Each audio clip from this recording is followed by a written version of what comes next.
here. Jules is on a mission to discover adventures around the world. Make sure you tell them where you're going next. Are you going to? No, I should. Oh, okay. That's a teaser. Known for her high energy. Oh yeah, I was wondering about that. You'll see. High quality travel vlogs. Jules shares her story with signature style, creating content for travel brands, media outlets, and her vlog. She has been featured for networks like CNN, Reach TV, PBS, Matador, Local Now, Lonely Planet, and beyond. She also creates content for tourism boards and brands, including dream job assignments for Bumble and, how do you pronounce that, Viator? Viator, yeah. Viator, that sounds like, I'm not even gonna say what that sounds like. I gotta go there. You could say TripAdvisor now because they got bought by TripAdvisor. Oh, okay, TripAdvisor. Her enthusiasm, oh gosh, now you're giving me this to say. Joie de vivre, joie de vivre, inspire travelers to get out of their comfort zone and try new things. Always up to date on the latest camera gear, tools, and trends, Jules loves to share storytelling skills and technical tips as a Canon Collab ambassador. Her vlog, The Video Hustle, serves as a resource for filmmakers and content creators. Jules has been featured in campaigns and special events for brands like Adobe, Manfrotto, Joby, B&H, and NAB Show. Or do I say NAB? NAB, oh, okay, I'm showing my ignorance there. NAB Show. She also serves as president for the Heartland chapter of the National Academy of Television Arts and Sciences.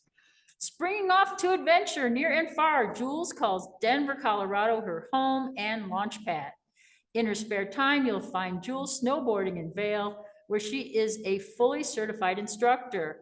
Come along for the adventure with Traveling Jules on Instagram and YouTube. Happy travels. Ah, Yay. you. Okay. Thank And you. may I introduce Jules? Oh, by the way, make sure everybody knows your website and stuff. Do you have Oh that? yeah, I should show. I can show. Okay, thank you. Thank you. Hi, everybody. I'm going to move this so you can see me. Okay, cool. How's that? I know it's the best angle ever. Maybe I'll do this. Then I'll walk back here. All right. I think you can see me. Anyway, hello, everyone. Thank you for braving this cold, cold weather on a February day, mid-February. It is freezing out there. I had the hat, I had the mittens. So I appreciate you. I know your time is super valuable, but also to be trailblazers to get here or to be on Zoom. Thank you. So it's nice to be here. I got to meet some of you at Elevate in November. And so it's been nice to connect with the Colorado photo community. I was curious how many photographers we have in here, and then how many people call themselves a videographer. Does anybody do the video stuff a little bit? Yeah? Okay, cool. I'm trying to a little bit, following some of the programs that I've seen you do has got me interested. Totally, totally. That's good. I'm glad because it's so similar in some ways, right? Because we don't have cameras, we have lenses, but then the actual technique is super different. So I'm going to give you a little taste of what I see when I look through my camera, and also just talk a lot about travel today. So I think we're going to have a lot of fun. I am not sure though if this works. Maybe not. Hold on. Maybe it's not on. Well, we plugged it in, but I don't think I tested it. Oh, maybe it needs batteries. That's it. Okay. One moment. We can just look at this cool poster that someone I know here made. It's funny because We're not seeing it up there. Oh, you're not? We did. Okay, sorry about that. So you guys are seeing it on the Zoom, I think. Wait, but you're not seeing The it up Zoom there. is seeing it, yeah. Yeah, but we had Okay. it up on the. You know what I probably did? Let me unshare. Or you could How can just- I unshare? Just leave it shared and go to your settings, system settings. Yeah, no, I just need to unshare. I know how to get. Oh, okay, okay. I don't know how to Just unshare. landed in Denver. Click on the the share button. Just landed just in says, like, Denver, what the else? Maha City. Ready for adventure? Let's So this share is the something design together. district. Seriously feel like we're inside Is a that bubble okay? wrap? That's not gonna. I can turn you off for a Apologies, one We had sec. it all figured I out. know, I'm Somebody sorry, my fault. I thought it was so sneaky because there's this thing in Keynote here. I'll play it like normal. Ah, okay. There we But go. now I need to share Perfect. again. No, it's working. Okay, share this. Oops, unshare, share. Okay, I think that's good. Is that good? Yeah. Okay, now the last detail is just batteries for this thing. So you guys all know about that. If you're in the cold and you lose all your batteries, but when I travel with this thing, I don't put the batteries in because then it'll be dead whenever I need them. While Okay. Jules is setting up her remote, I will pass on that Kathy Sneed wants to let everybody know that next month is the month of photography in Denver. There's an amazing list of shows, and she put a list in Facebook. So check on Facebook. Thank you, Kathy. Try using your arrow keys. Yeah, I might just have to come over here every time. Yeah. Okay. Oh, it still doesn't do it. There you go. Oh, I think I was activating the Zoom and not the thing. Okay, we are so techie over here. We're ready. Okay, so yeah, so that's me. That's me because it's always this color. Any patterns here? And so I wanted to share a little video about what I do. Just landed in Denver, the Mile High City. Ready for adventure? So this is the design district. Seriously feel like we're inside of bubble wrap or something? I'm surrounded by super trees. Oh my gosh, wow. We're knee deep in the bushes. Whoa, hello. Say cheese, cheese. We're ready for my close-up. We have matching hats, twins. So this walk snakes around. Okay, sorry, you can't hear anything. Is it a mirroring issue? Sound, this thing. Okay. Lay. Was it deselected? I don't know. I just do it again. Okay.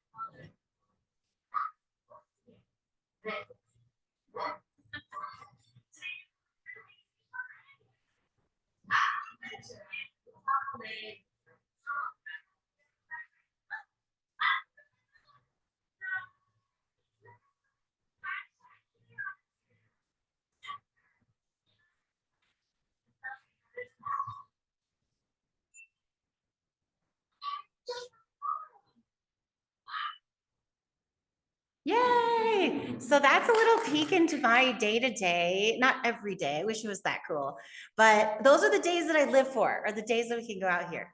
And so often I get off the airplane and I'm always thinking like, okay, am I gonna hit the road? Like, am I already recording because I'm on the airplane because that's already part of the adventure? Or am I gonna wait until, I get to that moment when this is the real time to start recording? I was wondering about you. Do you guys travel at all? A few travelers here? How many of you travel one time a year? Define travel. And you can put in the chat, like maybe a airplane. Can you do an airplane emoji if you travel more than how about 5 times a year? Do you go somewhere 5 times a year? Awesome. How about 10 times a year? Wow, very good. Awesome. Okay, so we have some very experienced travelers here. Have you ever gotten off of the airplane or some touristy place and you see this kind of thing? Where you're like, okay, this is where we take the photo because there's the guy with the animal and the flag. This was Colombia getting to this famous square, and it's so touristy because you have to pay like $20 to take your photo with the llama, but it's so worth it because now I have this great Instagram photo. Or there's always like a little photo op spot. And it's funny how travel draws you into this photo taking mode because you're having these life experiences, these, you just really don't want to forget anything. You want to capture everything. So have you ever been, this is pretty rare. I wonder, has anyone ever been to a photo adventure park? Oh, no one. Okay. So this is the new craze. I'm seeing these photo parks pop up just like an amusement park almost, where you can pay an admission fee and go in and there's stations. Like you're going to the zoo, there's the flamingos over here and the zebras over there, but instead take your photo in a basket and then take your photo on a swing. And then how about you could, stand here by this other golden goose or whatever. So there's all kinds of cool little photo ops in these little parks. I just thought, like, I was a little bit unhappy when I found this because in Bali, it costs like $30 US to go in there, which was such a ripoff compared to like buying a meal was like $3 or $5, so it was just like totally outrageously priced. But it felt like it felt like a fun thing to do because everyone goes to Bali and they get the swing photo. So it's funny just the levels that we go to take the photo these days. I was in the middle of nowhere, I would say, but no, this is like the Grand Canyon of Kazakhstan. It's called Charan Canyon. And it's such a beautiful nature place. There's like only 1 or 2 cars that go down this road for people that, need assistance, but really you're supposed to walk through the canyon. And I remember just bumping into a guy right there with the little 360 camera for the best tourist photos. They had the flag. It was like a ready to go photo booth.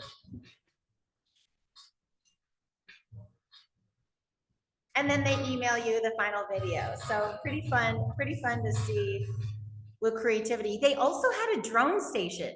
So if you could climb to the top of the canyon, they would fly the drone around you. So, I mean, there were so many cool like photo ops that you don't have to necessarily be in charge of.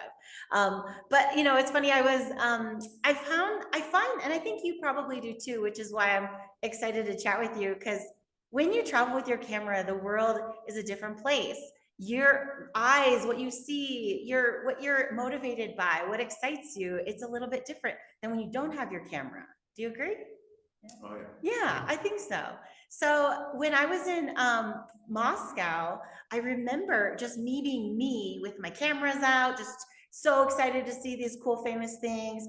And there was one time I was getting off of the subway and this lady like shrouds her head like this, and I'm like, what's going on? And I realized that it's really not appropriate to just have your camera out in public, because some people believe that the camera steals your soul. Yeah. So I was like, oh, I feel bad. I don't want anyone to feel like that. But it was also like, oh no, now I can't take my camera out. So it's just interesting. You've seen, maybe you've been to some countries where it's maybe not as safe to just walk around with your camera out because it's a valuable thing. Even your phone can be a valuable thing in some places where people see you and go, oh, how can I have that phone? So it's interesting just from a travel perspective, what our cameras can do, positive, negative, and just how we see the world.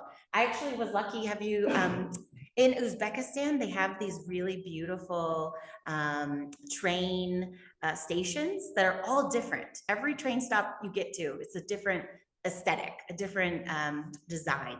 And I remember how lucky when I went, what year was this? Maybe 2018. And it was just after a law had been passed that now it's allowed to film in these beautiful train stations.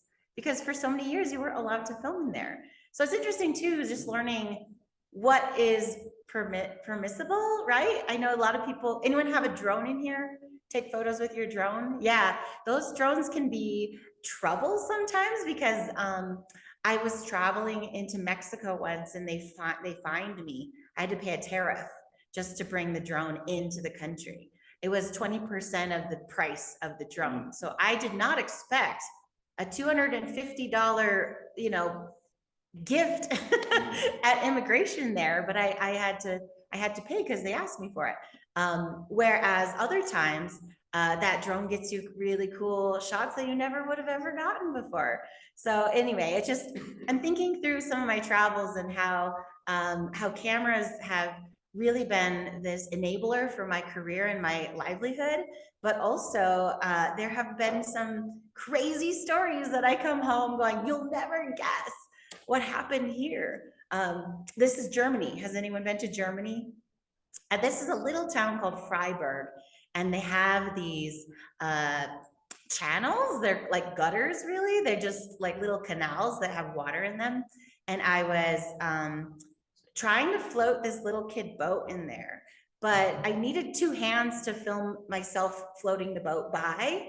And by accident, I left my camera, my backpack, I left my backpack right around the corner right here, and it was not there when I came back. So it was really crazy how sometimes you get so in the mood, you're in the moment, and you're just like, yeah, it's fine, just 2 seconds. And then you come back and you're like, oh yeah, reality. This is the real world, right? So anyway, it's funny how, in every situation we go through, someone told me today, packing and repacking. Like, okay, for this adventure, what can I bring? For that adventure, it's a totally different bag. It's a different set of stuff. So I'm just trying to kind of warm up our gears, thinking through, we're entering the world of traveling with our cameras. And what does that look like? For everybody, it's a little different. And every location, it's a little bit different. Me on a good day, this is what it looks like. Me with all my favorite stuff. I've got every lens that I might possibly ever need. I've got the rolling suitcase. I've got multiple cameras so that I can film myself filming stuff. The meta there. So just being able to have all your tools is such a blessing sometimes. But in travel, so often that's not possible. So you have to make those really tough choices. So it's no question you wouldn't, to think of all the gear, does anyone have like more than one suitcase full of stuff? Like if you were to put it on a plane, it's like, yeah. Sometimes you're like, I shouldn't bring everything I could, but I don't want to. So anyway, it's no surprise that I am a Canon ambassador because I just have so much. I have a collection of things that I have learned to love, all the tools. And there's a reason why, right? My first time having a camera, I didn't know any better. So I just thought, this is my camera and this is the lens. And someone asked, what kind of lenses are you bringing on our trip? And I'm like, this one. Because that's the one I have. What's the difference? I never knew that, my world would be totally different if I owned another one or another one. So it's been a lot of fun getting to know the tools. I'm not going to talk a ton about the specifics, but if you have questions, I can totally geek out with you. So just let me know what you're looking for. And then also, when I'm near my house or like in a car, I can always like push your stuff around because you have so many things, but not for travel. When you're traveling, you got to be super light on your feet. And I'm always lucky when I have a chance to bring my car, because my car is like the biggest backpack you could ever bring. You can shove snowboards in there. You can shove multiple sizes of tripods and different wardrobe changes and all kinds of crazy stuff. But when I travel, I really can't. So I'm just thinking through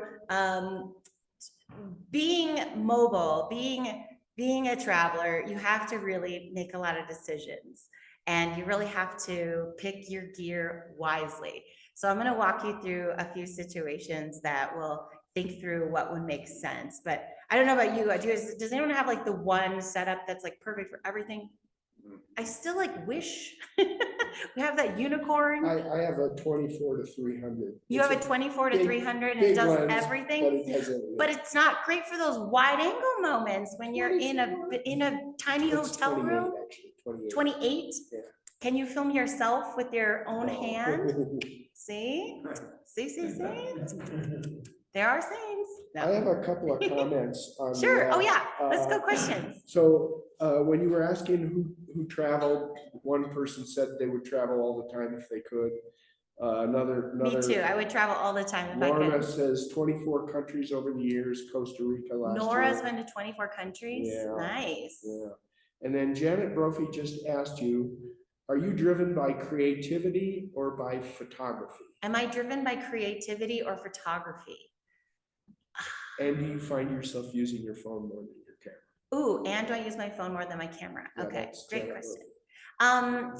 That is such a, I think there's not an either or with traveling for photography or for creativity. I think they're one of the same. I love how travel really gets you out of your comfort zone. And because you're not in the daily grind, when you're at home, you get in your routine and you ignore stuff because it's the same every day. But when you take a walk and you suddenly turn a different corner and suddenly you're like looking at the houses and you're looking at the restaurants you never noticed. And there's so many more things that inspire you when you change up your routine. So I think maybe by hunting, for those cool shots for photography, it inspires the creativity. So I think there's no way to get either or, I think.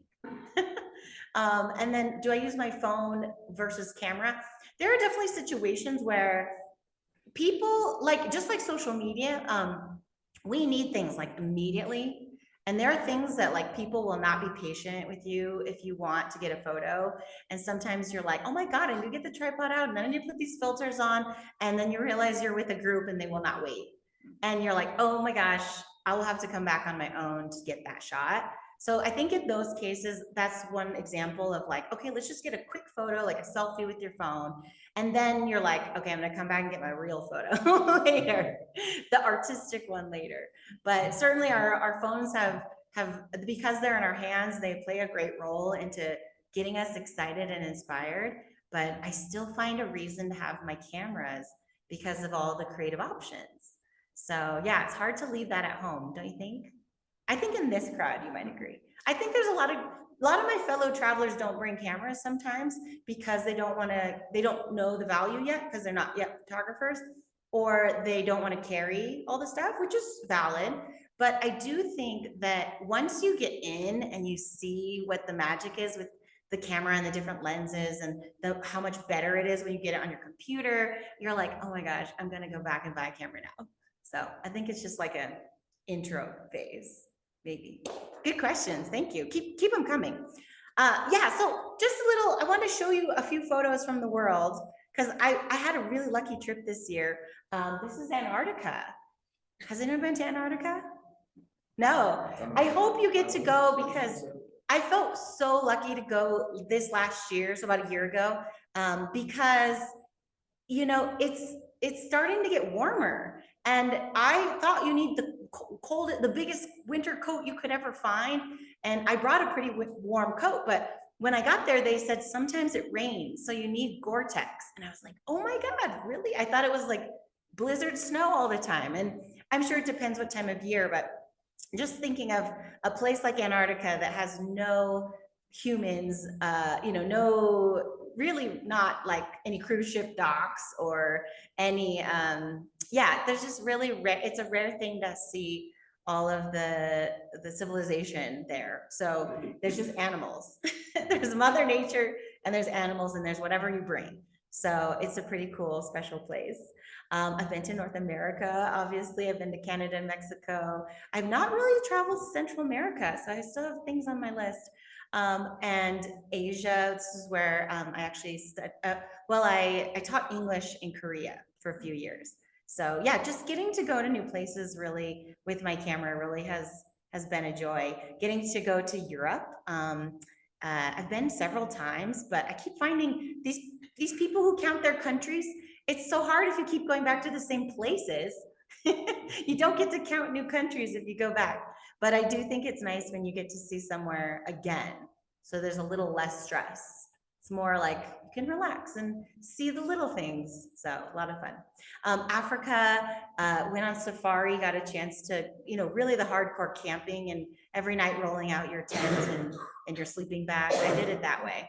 Not the luxury camping, glamping way. I need to go back for that one. South America, that was more recently. I got a chance to go to Argentina, to Colombia, and of course my first adventure was Australia, which is where I studied abroad, and I really wasn't a traveler until that moment. My whole life I was really comfortable and happy in my day-to-day, which is a good thing, but I never understood why would you leave? If you're pretty cool here, why would you leave? And so it really took a lot of pushing to get out of my comfort zone. And then I was like, Oh, now I see. It's just that kind of thing that you don't realize until you do it, and then you realize what you're missing if you don't do it, kind of thing. So anyway, Australia has a special place. And beyond, does anyone know this place? It's one of the stands. We talked about this earlier. It's Uzbekistan. But a little bit about Colorado since we're here. I think, do you have any Zoomers that are not in Colorado? They're all Colorado, right? Or everyone, Evergreen Club, we're all Colorado. I didn't know if anyone had like call in from another membership. They certainly can. We They post can. on Meetup, so. Okay. But I don't see anybody responding that they are from. other Maybe they places. live in two places because this is the winter and they maybe live somewhere else and come back. Snowbirds. I don't know. But yeah, I just thought since everyone's familiar with Colorado, people always ask me, how do I get a job doing what you do? Like, how can I travel? And this is my job, but also fun. And sometimes I do both. It's like, this part's job, this part's fun. Sometimes I just do the fun. Sometimes I just do the job.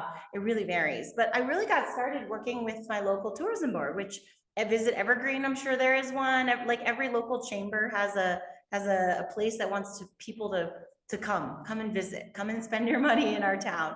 So Visit Denver was where I started, and I made a video about this train that takes you from the airport to downtown. And what's so funny is so many of my friends are still Googling when they come here how to get here, and my video shows up. So it's so funny because it's just like that thing that you never realized was like such an integral part of just like travel is useful. Like finding like actually information on how to ride the train was like the most strategic video I could have thought of. I'm going to show you more. I'm going to show you some more videos because I want to keep us moving. But yeah, so I worked a lot with the tourism board to create content for their channel. So a lot of the videos that I was capturing was good marketing to be able to show other people why they should visit Denver. So I think that was an interesting kind of like opportunity to say, I live here and I can do business here, even though I'm not traveling. So sometimes you don't actually have to go on a plane to Uzbekistan. You can actually stay home and be the expert here and help all the travelers visiting you. So that's a good budgeting thing too. I also worked with Colorado Ski Country. They market all the ski resorts in Colorado. So I actually got to go to every ski resort, almost everyone, and tell stories with my camera about different types of visitors that go to different resorts. For example, Steamboat, a lot of people come from Chicago because there's a direct flight. And then Wolf Creek, they have a lot of people drive from Texas. And in Powderhorn, near Grand Junction, they have a lot of folks. Actually, I remember interviewing someone from Arkansas who drove up. So each of our ski resorts are such different people. So I just thought that was interesting too, is being local, we have so many visitors coming here. You can really get to know more people. I actually loved telling stories in Colorado, but I didn't tell you this, but I teach snowboarding. So that's why I was in no problem driving here tonight because it is cold, but this is what we signed up for. And I love it when you get to do silly things like dress up in neon clothes. You might have this outfit, anyone? I know. Also worked with Colorado Tourism, again, another just state organization. I made a series of five different like off the beaten path vacation videos to show people what's happening. So I think that there's a lot of ways to just be local and show people like what's and you're really like, again, if I have my car, I can bring a lot more gear and I can really prepare for a lot bigger adventure. So whatever you're doing, whether you're in the wilderness, does anybody have like a style? Because I love to show sort of like the handheld, I am doing it vibe. Like I don't want it to be perfect, like a news photographer would shoot with a tripod all the time. But I find a lot of value in the authentic, just edgy, shaky cam. Yeah, and like, there's the difference between a clean shot, which is perfect, like the subject's in frame, and then there's the dirty shot where you're like hide behind a bush and then you film with a piece of the bush like in the shot or a piece of somebody's shoulder in the shot. And that for me is so fun. Like I like that authentic, like dirty, kind of like edgy vibe, even for photos and for video, because you're really getting a chance to give your point of view. So anyway, with the horse, you know, just filming on a horse is really hard because the horse doesn't like it. You need to hold on. And, you know, I've ridden horses where the camera like bangs you in the chest the whole time. So it's just like, if you're in a group that doesn't want to stop and get the camera out, it's like, how am I going to do this? You know? So I think there's always strategy with what cameras you're bringing when you're traveling, and being in a situation where you can actually capture those moments. And sometimes, you know, like, okay, I'm not going to capture everything. I'm just going to get like the beginning or the end, or like the water break, the granola bar break in the middle, because you can't actually stop halfway through, right? Anybody here really good at this? Horses are tricky. Try, Horses not are tricky. video, but still camera off of a horse, and it is tricky, yeah. You get to go to cool places though. Right. Yeah, yeah. But one time I did get thrown off a horse because I ejected my selfie stick while I was on, and it didn't mind for like 30 minutes, but like 31 minutes later, I hated it. And it was like, what is that thing? It could see it like right at the corner of its eye. And it was just like, no, get out. So anyway, there's some dangers for sure. Also, I really love time lapses, just being able to just be peaceful and just soak in that moment. And if you're on the tour, you can't do that. But if you have the free time in the morning and the afternoon, those beautiful golden hours, is a really good chance. Does any of your cameras have an intervalometer built in? That is my favorite mode, because you can buy the tool where you plug in, and you know, you guys might use it if you're for photography, you use it for not shaking the camera so you don't have a blurry shot, right? But for taking in a ton of photos to build a time lapse later, just having that intervalometer tool is one of my favorite creative travel tools. But I don't carry it anymore because it's in my camera. Real quick, whenever you're doing your, you know, with the cameras, I've been just touching on that recently. That we're doing some of the time lapses with my camera, like 300 images or whatever, creates like roughly a 10-second time lapse. What software are you using? Special software whenever you to build the time lapse? Yeah. So actually, some of my cameras have a built-in intervalometer, like that takes the photos. And then also some of my cameras have another mode that stitches the time lapse together for you. So you actually don't have to do any hard work. So it's like building in that time lapse in the camera, and it auto exposes it, or you can auto expose, or you can manually expose, so that the frames are not like changing exposure every shot and getting weird and flickery. But yeah, it's great when it's built in. If it's not built in, I would just keep, like, if you take photos on one memory card, and you can collect them all and put them in a folder, and then just drop them into, I use Premiere Pro. I think you can do it in Photoshop too, where it like just makes each shot like 1 second. And then when you drop it in, like in the settings, you can say like, every time I drop in a photo, make it 1 second long, or make it 30 seconds long. So you can dictate that so that you don't have to do it every photo. It's just like drop in the whole folder at once, and it always puts the 1 second. And yeah. And then I also sometimes nest all those photos into another sequence, so you can speed it up or slow it down. Oh, you could manually slow it down 5 seconds a photo or 10 seconds a photo, but like I would rather nest the sequence so that you can just easily decide like later without manually changing each one, because it's too long. Good question. Because yeah, time lapses are an art. Also, when I first started doing time lapses, I would take pictures just the right exposure in my eye. But later I learned that having the slow shutter speed so that you capture that motion blur, if there's subjects crossing, it makes them blurry, which may not look good in a regular photo, but in the time lapse, it gives it a cool style. So just something to think about, as the time lapse are very specific. Another video, and I'd say photo too, but I had this crazy, so I was kind of showing you some of my Colorado adventures, and now this is sort of, I think maybe by having so many experiences like locally, I was able to kind of build my business and go bigger, right? I worked with a company called Bumble, which is a dating app. They do not just love, like dates, relationships, they also do business connections, and they also do friendship connections. So I won this crazy contest where I got to travel around the world using Bumble. I know, they put this application on the internet, who wants to win this dream job? And I was like, me. And I went through several rounds of auditions and applications and test videos, and I won this crazy cool job. So what I learned from this experience is one of the things I think that is really my signature in my style is that just being ready for anything in your real life or in your like shoots, right? There's such a blurry line now. Am I in a shoot or am I in my life? I think those worlds are always converging, especially with social media.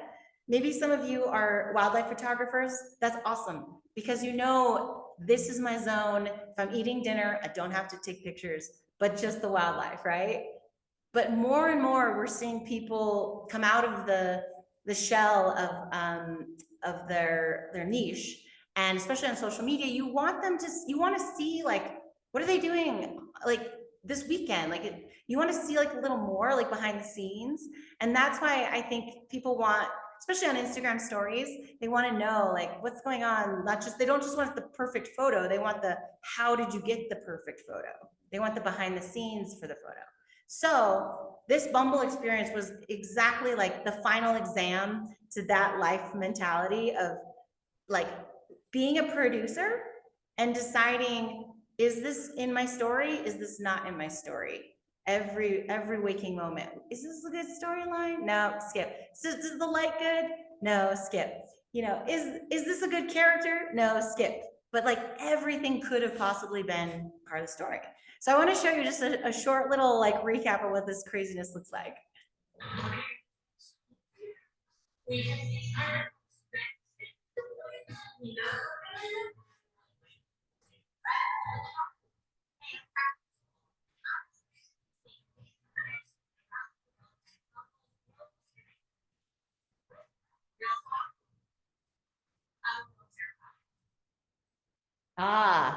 So that's just the teaser. But you can see that these impromptu moments created some moments of stillness where you could be artistic and you have to make space for those things. And then also there were so many on the fly moments that I couldn't have predicted, that it was just like, oh my gosh, get that camera out. We are running for it. So that was just a little bit with, by the way, these are, what is this? Light painting? Light painting? It is so hard. Does anyone try this? Not with spelling words, You- like painting objects, but not spelling. Or like if you do weddings, you put like cute like squiggles around the bride and groom or a heart or something. But putting a word in light painting is awkward because you have to spell it backwards. And like guess that you're in the frame and make sure. Yeah, I think I had a few spelling errors a few times because it was like B in the middle was like what. So anyway, just something fun. I think we just used my phone as the light painter and then my camera on a tripod. For sure, tripod is necessary. But yeah, spelling is tricky. I tried it recently in Estes Park and failed. Big fail. I was like, okay, I got to practice more. All right. So anyway, so that's one more adventure. Just I think just being a producer when you're being a photographer and living in your life is a real great skill to have. Also, I told you about the blurring lines. One of my other crazy campaigns was going on a cruise. Has anyone ever been on a cruise before? Cruising is so much fun because you don't have to unpack every night. You have the same home every day, but the ship just moves and you get to do fun stuff. But it's funny because you can also go with all different types of travelers because kids and parents and everybody can enjoy it at different speeds. My parents, for example, we never travel together. We always go to places separately. And this was one time where I got to work with Princess Cruises. and such an exciting opportunity to realize like, okay, we all are like, we can all have dinner together, but we can do different levels of adventure in the day, right? So anyway, just thinking through your travels, there are so many different experiences that may be a good fit for you, especially if you're trying to do multi-gen, or if you're just going solo. They have solo cruises. There's all kinds of interesting ways to cruise. Okay, one other thing now, I've really felt like all of these campaigns and projects, these special opportunities, I think for me that you'll see in my photography is mostly having the ability to take my own pictures. I never have a videographer with me or a photographer.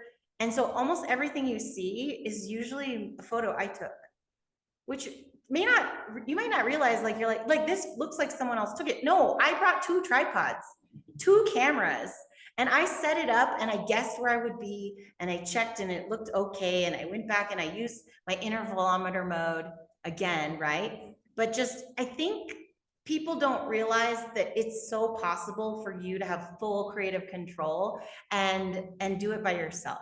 So that's something I feel like I've really, I think a lot of people like to take pictures of other people, totally fun. I do too. But taking pictures of yourself is like a whole other chapter. Has anyone ever tried that before? It may not be your goal, but you might find one day that you're never in any of your photos because you're the family photographer, and every time it's your cute family and not you. And would it be cuter because you're the one that loves the photos if you were in the photo? Right? I know. It's like everyone wants you in the photo. It's just there is logistically not a person to like hand it to at that moment. So I think for me, like what I always carry is a small tripod. The one I use is it's a Manfrotto. Did I bring it in here? I did. Okay.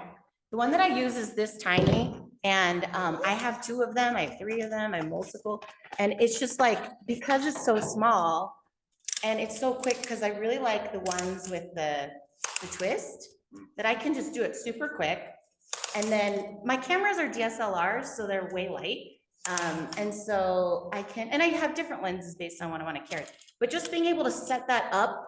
And then it's rare that I bring 2. It just depends on the situation. If I know I need the photo of the photo, but I can't trust the random person to walk by and get the good behind the scenes photo.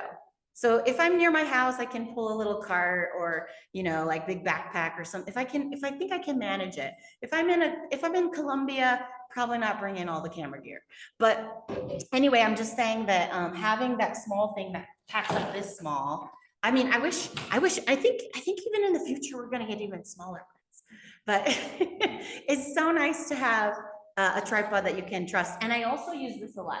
The Wi-Fi remote, this is on my phone where it uses Wi-Fi to connect the signal to my camera. So you don't need like actual Wi-Fi and the password. It just uses this like invisible tethering mode to communicate. And on my phone, I can touch to expose something. I can change the exposure. I can change the shutter speed. I can touch what I want to focus on in the frame. So being able to take this photo without actually being behind the camera is like a major yes. The question was, what model tripod is What that? model is my tripod? The one that I really like, I don't know. It's this is carbon fiber, so it's a little bit more expensive than the aluminum one because it's a little bit lighter, and I'd rather pay money to have lighter stuff.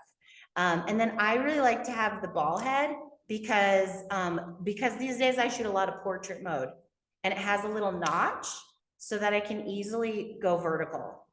And a lot of my video tripods are all horizontal.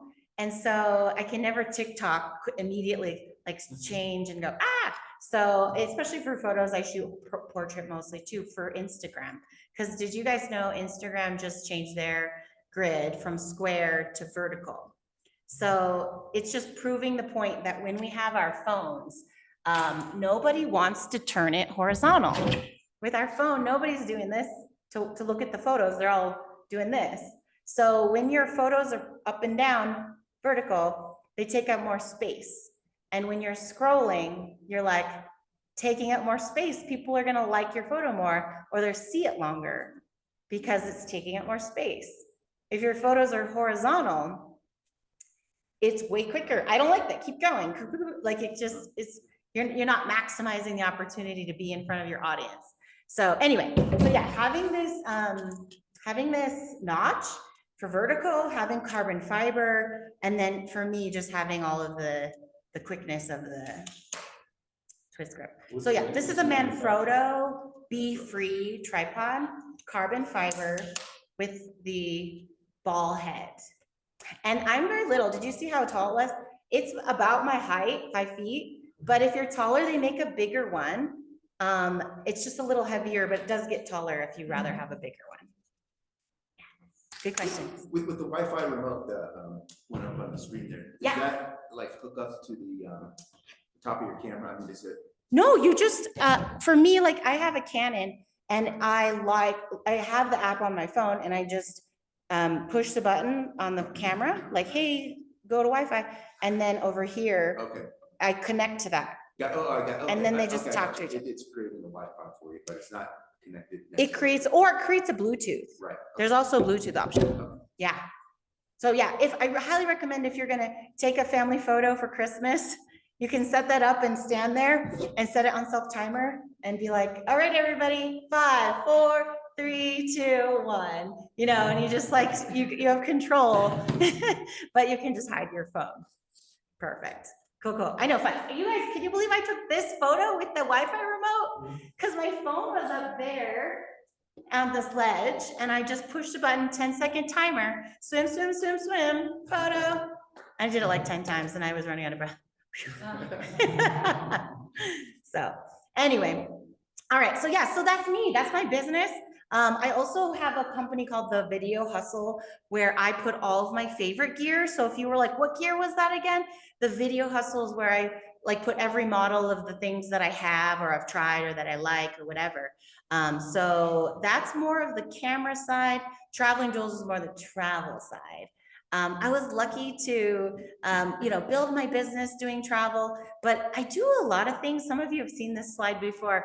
I call myself an octopus because I do so many different types of jobs.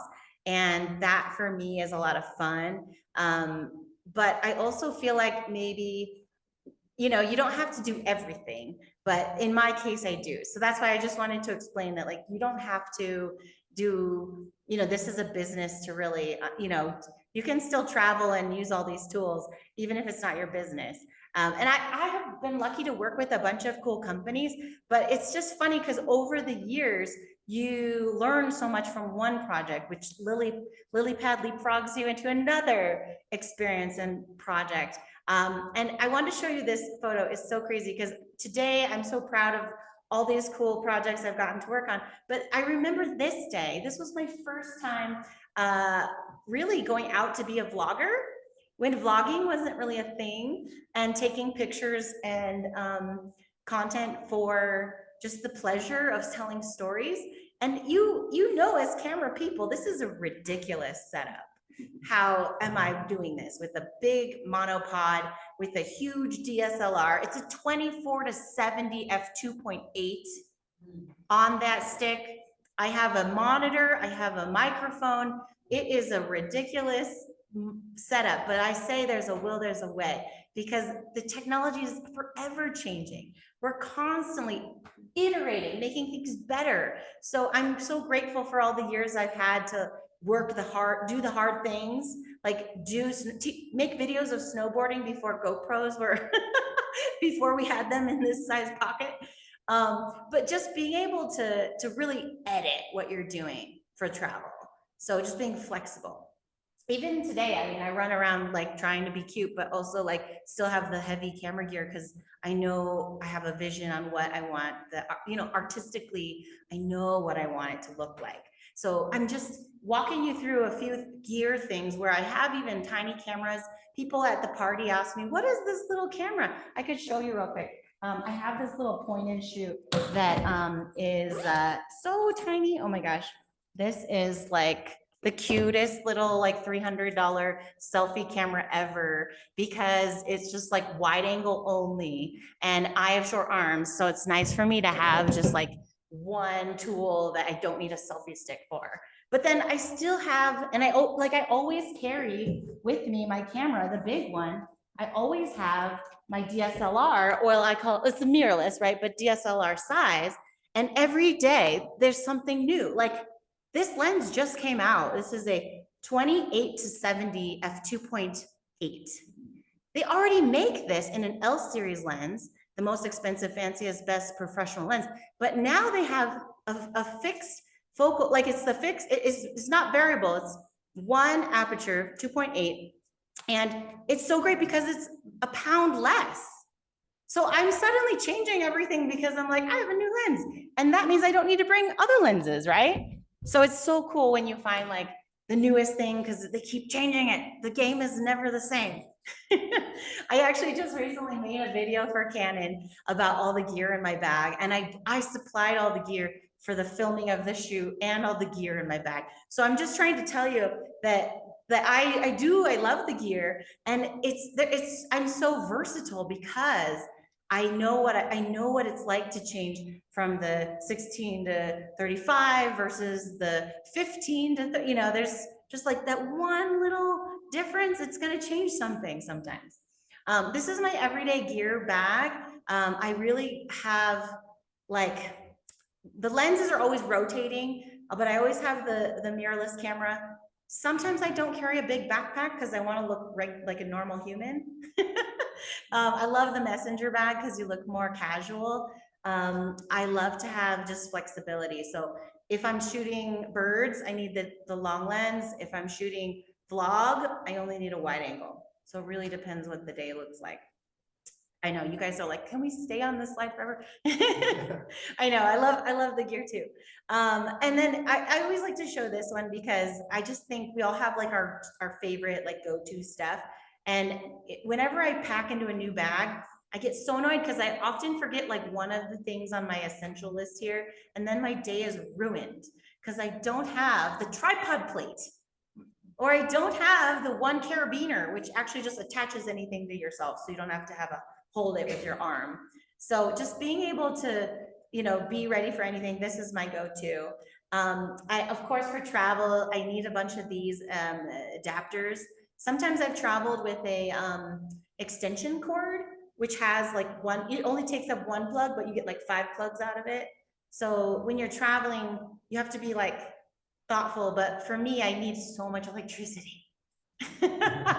So having a million of these or the extension cord is helpful. Yeah, on the previous slide, you had medical tape. You use that for your camera, or is that for you personally? Yes. Great. I'm so glad that you studied this slide so well to notice the medical tape. So the medical tape is my microphone.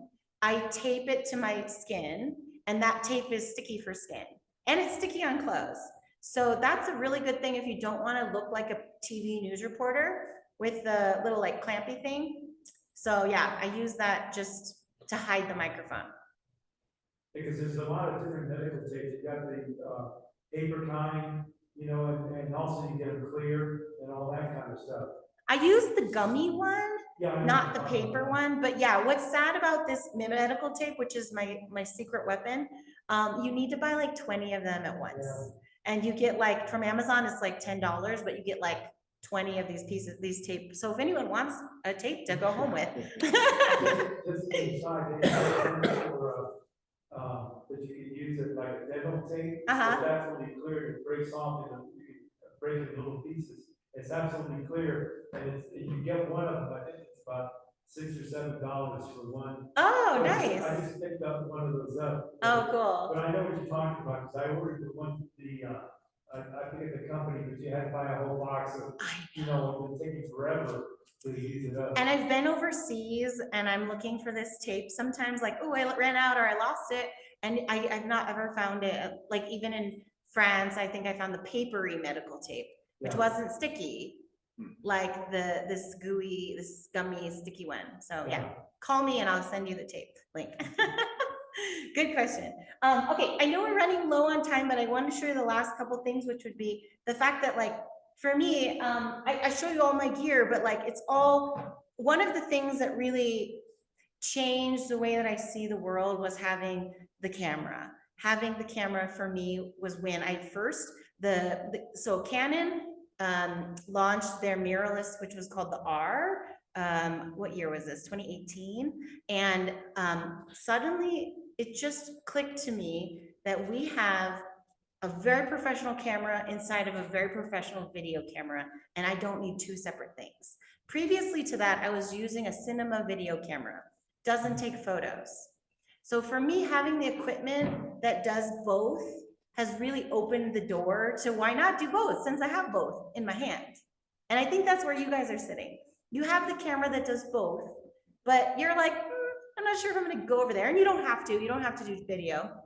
But the fact that I did made me realize I'm gonna shoot photos while I'm here.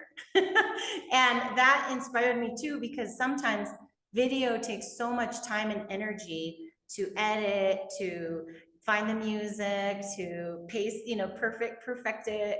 And your computer has to be fast to handle all these transitions and effects that for me, shooting photos was sometimes like the fun, free thing that I'm doing without a job assignment.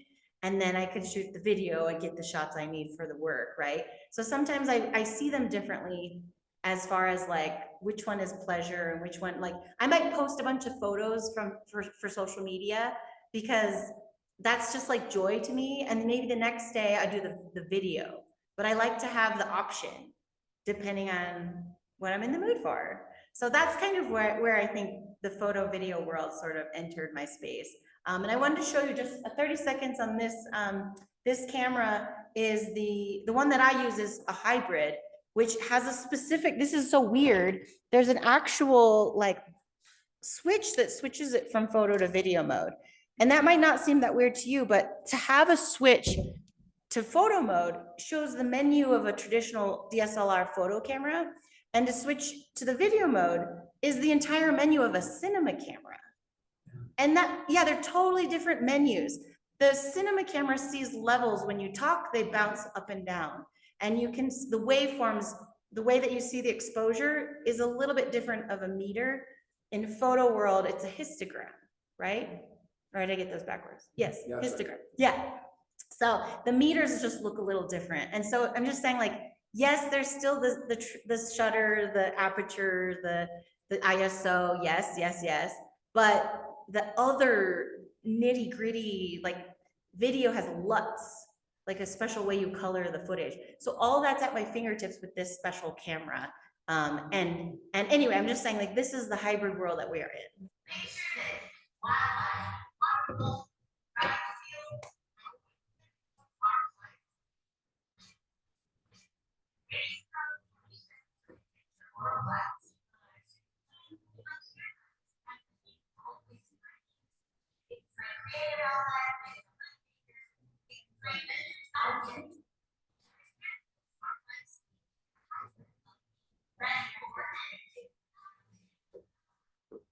Okay. So yes, that was a crazy adventure shooting myself again. Oh, sorry. Yes, go ahead. We have a question from Tina. Asks, do you travel alone when you go overseas? And if so, how do you stay safe? A lot of times I do travel alone, and a lot of times I look like I'm traveling alone, but I might have people with me. So I purposely tell the story as if I'm alone, and I avoid filming the other people. So how do I stay, and why? Because I'm the character of my story, and it's weird when you introduce new characters, especially if they're just like there for that one trip. I work, a lot of our times we go on trips, a press trip, where you have like 5 journalists. So it's weird if you're suddenly there in that video and there's different people in this video. So I just focus on like me. And also I don't have rights to put everybody on camera. But safety wise, when I'm alone, I do, we talked about this earlier, is just, I do think more carefully because I'm pretty confident and I know how to get around, but I am always thoughtful of like, do I know this neighborhood? Is this a country that I should be traveling alone to? Like I always think ahead to like safety wise, should I bring the biggest backpack or should I bring a tiny backpack so that it doesn't look like I don't look like I have a lot of gear. So I do always think of safety. And there are countries, for example, like Korea, super safe. You could drop your wallet and it would be there when you come back. So I know in that situation, I would feel fine having every camera out on my shoulder walking around. Or if I'm in a group setting, I feel comfortable usually having my camera out. But if I'm alone, I definitely am like, maybe I shouldn't have my camera out, or maybe I should have it in a backpack until I want it out, you know? So yeah, that's a good question for, there are certain countries and certain places in every city that, it's not like this is a bad country. It's just like every city, every place, there's ways to find Bad danger. neighborhoods. Yeah. So especially times of day, you can edit if you go out in the day, some places are totally fine, and then suddenly 7 o'clock, dark, not the best, right? Yeah. The amount Questions? of gear that you carry, what do you do? You're not gonna take all your gear with you. Do you leave it in your room, or do you put it in the safe, or Oh, how do you handle that? The reason I'm asking is I was looking at this guy that's a professional photographer up in Anchorage, Canada, or excuse me, Alaska. And what happened is he left some of his gear in the SUV, mhm. and when he went back, $30,000 plus dollars are gone. Yeah, And it's not, and he was mentioning in the video that Anchorage is a high risk situation for theft on cameras. absolutely. Good question. How to keep or where do I put this stuff? Yeah, do you leave it in your room? Do or you leave is the there a way camera to gear keep it in the safe room? Yeah. Or like one of his friends got stuff stolen out of a car? Great question, because cars are dangerous. I really be careful to like leave anything out in sight. I was even in Albuquerque recently, and they were like, don't leave anything like a water bottle in the vision of the window. And I'm like, oh my gosh, okay. So yeah, like sometimes you do need to take everything out of the car every night, bring it with you. But also like when you go to lunch, maybe it needs to hide in the back where there's the little pull trundle thing, or like put a blanket, something that just doesn't look like a backpack. I often leave stuff in the hotel room. There are safes. I guess it depends in the situation. Like you can't, I don't know, I guess it would be rare for me to try to put camera gear in the safe, but some places you might want to put your passport, for example. And some people recommend putting your shoe in the safe with the passport, because you're not likely to take one shoe home. You're like, where's my other shoe? Oh, I forgot my passport. I can't leave anything in that safe. But yes, so I hope those are some examples, but I definitely would, if you are like, if you're in a nice hotel where there's even housekeeping coming in, you may not want everything like out, you never know, right? So it's up to you, but I feel like the biggest places I felt safety was a concern was more just like in a crowd. Less, everywhere is different, but yeah, in a crowd where there's like people pushing and shove, that's where like pickpocketing, like that's where I feel a little less safe, where I'm like, I'm gonna wear my backpack in the front. But I think the main thing I could say would be insurance. Is personal, you have policies for renters insurance, or you can get personal valuable property insurance, where you can list some of your camera gear if you're using it for personal. And if you're a business, you can get business insurance that covers your equipment. Usually the personal one might run out at a certain amount, and you might have to do both. And then just be very thoughtful. Am I doing the work one? Am I doing the personal one? For each situation, but also international for your gear. Some policies don't cover you internationally. So yeah, do you guys have a deal or a friendship with any companies that do insurance? Well, PPA. PPA does, yeah. PPA, just by being a member of PPA, you get $15,000, and I'm assuming that's still the case. PPA does $15,000. Nice. If you're a member of 15,000? PPA, Professional Photographers of America, you automatically get $15,000. 15? 15. Okay. Of insurance. In fact, the very first year, I joined PPA in 2018, just for the insurance. Yeah, but that's where I started too. Right. So what if you have more than 15,000? What do you then there are ways to bump it up. I actually do, because I have $1 million liability Yeah. policy. Right. So that's, so that's extra. And on the gear, I think you can also get another level up to PPA, and then also, if you go well above that, if you've got a lot of the real big lenses, multiple cameras and so forth and that, then you can get riders on your own personal insurance that can go on top of like, but they will take into consideration some of Is the professional one, the companies you're talking about cover damage if the camera falls in water and stuff like this? Yeah. When you drop it or? Yeah, dropping water, those are all very specific. No, you're right. Some insurances doesn't cover the dropping, but they cover the water. I Right. had a very expensive studio light fall over in the wind and shatter, and they replaced it, no questions asked. That was last 2 years ago, so. Oh, really? Yeah. Yeah, And I understand what you're saying, because like in my situation, I had to get a photo policy. And, for my camera gear, because the insurance company won't cover, they'll cover jewelry and things like that. Yeah. For camera gears, you have to have a special policy for that for some reason. And, they nail you on that stuff. It's expensive. Jessica recently, even on her laptop computer, spilled coffee all over it and quit. Oh. And the PPA insurance. We're talking about and again, spilling not- liquid it on your wasn't computer. Full replacement, but it was like. Oh. $400,000. Oh, I'm telling them. So she applied. Do I have any more questions? wow. No, it's it. so No? far. Okay, cool. I just have a couple little slides if anyone's interested in more video stuff. Yeah. Oh, you are? Oh, okay. I was like, not sure how much of everything people want.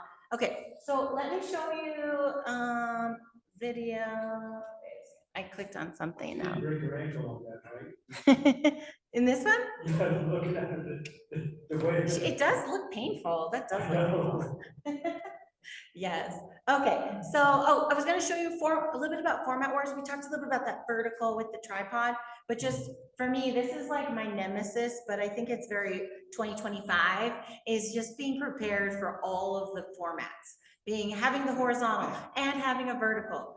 It's duplicative, but I actually shoot everything twice if I think I might use it for different things, because it's just when you're horizontal, you can cut part of it out for vertical if you shoot 4K or higher res, but sometimes you can't see the same things. If you just turn the camera with the lens, you would see more, everything would just look a little different. So I find if you're going to be prepared for vertical Instagram videos and TikTok, if you're doing YouTube shorts, it's helpful just to turn that camera, which is so weird. We never had to do that before, but it really helps. When you go through your footage, you're like, whatever is vertical, I'm gonna consider for this video or photo, whatever. And then again, Instagram vertical, right? Right. And horizontal is like the old way of seeing like YouTube and like TV screens and stuff, but again, and beautiful landscape photos. Sometimes you just can't get it all with the other way, but it's really smart to have both. And I want to say, this is my old, you know what, I should put a new slide because yeah, now this is so outdated. This is so like last month because it's square. And today they're up and down. I think it's 5x4. And then if you're doing videos, it's 9x16.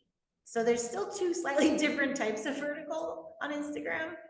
But anyway, prepare for where it's headed. Again, YouTube, I'm all about having the horizontal, you just see so much more, but it's hard to move it. Now, if you are doing both, there's reframe, which is some tools have a little button that can reframe your footage. But in Adobe Premiere Pro, they have an actual button or a setting that will understand the sequence you edited and like turn it vertical or square. It kind of like magically does it for you, and it's not perfect. There might be some actual shots along the way. You have to reorganize one by one, but this gets you at least half, 75% of the way there, and then way less effort for each shot. Yeah, So- when I say, Oops, no, sorry. go ahead, you're doing. Oh, no, I didn't even realize I was didn't gonna know you were play. show Go it. ahead. Yeah. No, tell me. No, I was gonna say, when you demonstrate what you're gonna show right now. Oh, This, it amazed me. Had no idea that this. oh yeah, thing could this happen. is the same video, but it reframed it the other way.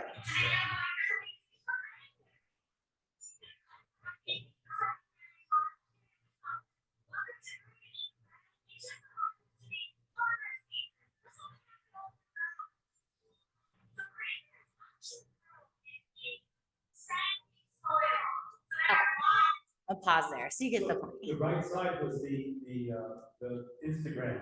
Yeah, vertical for Instagram, Okay, and this would be like the YouTube one. okay. So I did make this once and I figured it out to work for both. Sometimes I find like the way I was holding it, when you cut this part out of that part, sometimes it's all of your face and it's like ugly to see your face that close. So you have to get further. That's why I'm all about the wide angle for shooting your selfie, because you need enough space so that when you cut it, it doesn't look weird. So yeah, that takes a lot of practice. Weird. Okay, sorry. And then a last couple things for video would just be knowing that, like, for me, for editing, I spend a lot of time in one program, and a lot of people have their favorite app on their phone. There's free ones, like you can edit within Instagram, you can edit within TikTok. But I guess for me, when I was like 12 or whatever, I had this weird program called ULED, which was like a fake Photoshop. And I made all this cool, this like coyote ugly cut out my face and like put it on someone else's body. It was so fun. But like that program died the next year and I could never access the hard work that I put into it. So I just love having the like standard software that they're going to upgrade the software every year. I can always go back and re-edit something from last year. So anyway, I'm a big proponent of like sticking with the program for programs. And Premiere Pro, they do color correction, you can do regular editing, you can do sound, you can do captions, you can do everything so you don't have to leave. So if you are going to learn something, it's nice to like pick a program that what you learn is going to like be here next year. All right. And then here's an example. This is, I don't want to scare you, but I just want to show off a little. This is like one of my most complicated edits would look like something like this, where like here I have some, I hear like these little green things are like each of the songs. Each song like has its own chapter. And then I have this like bar on top, like color corrections. So anyway, this is definitely a super advanced editing timeline, but I just wanted you to see kind of like that you can really do from very basic to like, these are 2 clips put together and you can like get crazy orchestra over here. Here's another example too of like another crazy one. And I even like, this is actually like 5 videos that I made into one video and you can watch it on my YouTube channel. This is called Lafayette. But it's basically like the orange part is like one chapter, one video, like 1 minute, one minute video. And then the yellow part is like a whole different location and a different video. So if you think of a video as lots of little videos, lots of little segments, it's so much easier to make one than feeling like this is an 8-minute video. Where do I start? Just make 8 1-minute videos, right? Cool. And also I organize, for photo, it's so much, do you guys separate like JPEG and RAW, or do you just make one folder for the day? I think everybody has Your own system? Okay. No, it's overwhelming because you're like, what do I do? And every time I meddle with it later, I mess it up somewhere and there's user error and I don't want to lose like one photo. So I just put everything that comes off the camera into a structure like this, and I never rename stuff and touch it because I just don't want to make a mistake. But yeah, I just kind of organize based on the camera. And I use templates a lot to just, you can start with like, here's, every time in every video, you're gonna have this like Traveling Jules logo and a ding. And so every time I make a video, it's already in the timeline. So I can get started ahead of the game. All right, so what's that? Are you naming it in the camera? No, I just name it like, I just name it, Load it into the computer. I put a folder called the name of, Okay, gotcha. I say this camera with this memory card, this camera with the other memory card. Yeah. Cool. Yeah, and so last but not least, these are my true life and business mantras, just to really think through, like, the life of travel is so much fun. And that's, I wanted to travel for a living because I just wanted to travel, period. So I'm like, how can I travel more?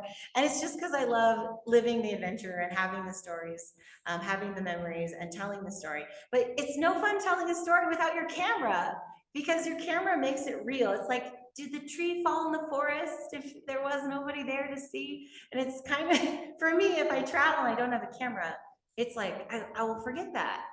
So I love having the tool to be able to share the stories with other people. I constantly am doing stuff for free just because I'm excited about it. And so those passion projects, I think, again, you don't have to be making a living, but, or, you know, in this space, but being able to pick and choose things that are fun, not just doing everything for the job, I think unleashes a different level of creativity and freedom. So just having a small stack of passion projects always, as well as your job, I think is a really good balance. I always invest in myself. I pay for trainings. I come to events like this, so good job being here today. These are those things that just make you better, and we're always getting better. And yeah, have fun. So this is my contact info if anyone wants to stay in touch. Oh, I'm sorry, I must have clicked on the wrong thing again. There we go. And yeah, thank you so much for coming. And if you have any more questions, I'm still here. So are there any questions in the chat or? No more questions on the chat. So Perfect. Sorry I thank you kept you very so much. late today, but we survived my funny technical difficulties. So thanks for your patience.